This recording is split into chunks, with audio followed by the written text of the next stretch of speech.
A virtual event focused on disparities in organ donation and transplantation is coming up. Tina is standing by with a special guest to get all the details. Good morning, Tina. A special guest indeed. It's Kyla Aquino Irving with Sierra Donor Services. Hi, how are you? Hi, good morning. Good morning. Okay, let's just tell everybody how we met, because you were doing something so wonderful and asking for donors. So this is a picture. When I met, what year was this? Do you remember? Oh, goodness. I think it was 2009, 2010. Way back when. So she stayed in touch because you said, hey, come over here and smile in this donor registration DMV card. Yeah, the booth there. So you've been very, very involved with, donors and the transplants, because you're trying to get the word out. And there's a disparity when it comes to cultures. What is that? Yes. So unfortunately, there are over 23,000 Californians waiting for a life-saving organ. And it looks like 78% of the people on the list are people of color. And then the sad truth is that people of color are usually the most reluctant to become organ donors. And this is something that I've been trying to spread the word about since I was 15 years old. When I was 15 is when my kidneys out of nowhere stopped working.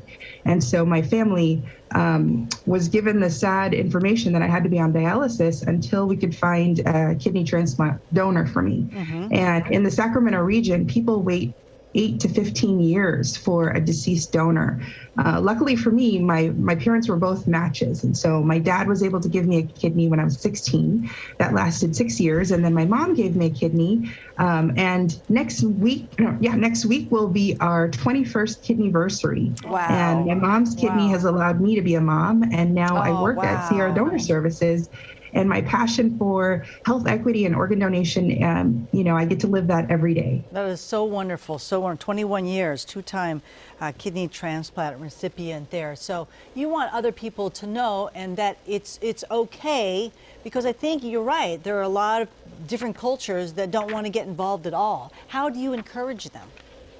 Well, I think there's a lot of myths and misconceptions. And also, I think a lot of communities of color have had horrendous experiences with the healthcare industry. And sadly, there are things that have happened in the past that are terrible, and we acknowledge that.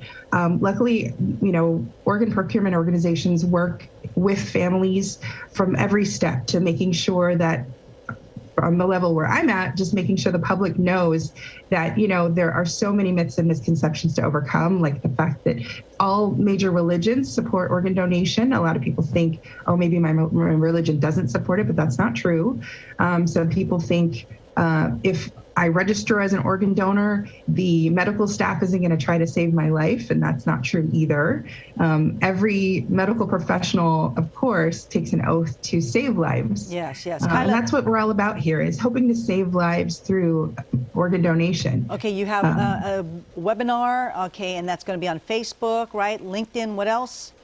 YouTube? It's going to be on Facebook, LinkedIn, and YouTube. It's only an hour from 2 to 3 Thursday, which is tomorrow. Okay.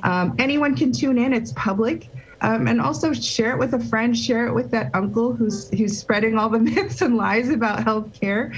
Because I know that a lot of the time it just takes conversations with your family to really spread the message and let them know people like me exist. People like me have had to wait for organs, and I'm one of the lucky ones who didn't have to wait. I'm so glad for that.